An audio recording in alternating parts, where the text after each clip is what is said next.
Class 7 history. 1 নম্বর প্রশ্ন হচ্ছে বর্তমান পশ্চিমবঙ্গের আদি নাম কি ছিল? বর্তমান পশ্চিমবঙ্গ, আমরা যেটা বাস করছি এখন পশ্চিমবঙ্গ, সেই পশ্চিমবঙ্গের আদি নাম পুরাতন কি নাম ছিল? বঙ্গ। কি নাম ছিল? বঙ্গ। ইন্ডিয়া নামটি কে প্রথম ব্যবহার করেছিলেন? এই ইন্ডিয়া যে আমরা বলি, ভারত ইন্ডিয়া আমরা বলি, সেই ইন্ডিয়া নামটি কে প্রথম ব্যবহার করেছিলেন? হেরোডোটাস। কে ব্যবহার করেছিল? হেরোডোটাস। কবে শশাঙ্ক সিংহাসনে বসেন? কবে শশাঙ্ক যে রাজা ছিল সেই সিংহাসনে কবে বসেন? 606 থেকে 7 খ্রিস্টাব্দ। 606 থেকে 7 খ্রিস্টাব্দে। শশাঙ্কের রাজধানীর নাম কি? শশাঙ্কের রাজধানীর নাম কর্ণ সুবর্ণ। কর্ণ সুবর্ণ।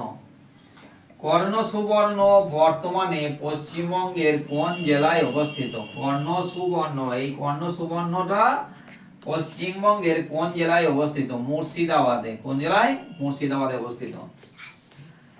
সকলোত্তর পথনাথ। সকলোত্তর পথনাথ এই উপাধি পেয়েছিল একজন, সকলোত্তর পথনাথ।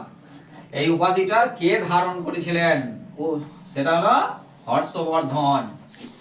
হর্ষবর্ধন সকলোত্তর পথনাথ উপাধি পেয়েছিলেন। হর্ষবর্ধনের সভাকবি কে ছিলেন? তাহলে হর্ষবর্ধনের সভাকবি ছিলেন বাণভট্ট।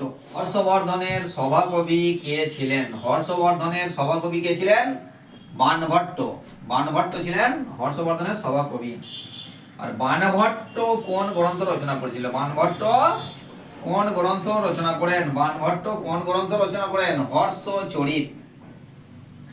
শ্রেষ্ঠী কথার অর্থ কি? শ্রেষ্ঠী কথার অর্থ বণিক। শ্রেষ্ঠী কথার অর্থ বণিক। আর গৌরবহ, আরেকটি হচ্ছে গৌরবহ কাব্যটি কে রচনা করেন? গৌরবহ কাব্যটি কে রচনা করেন?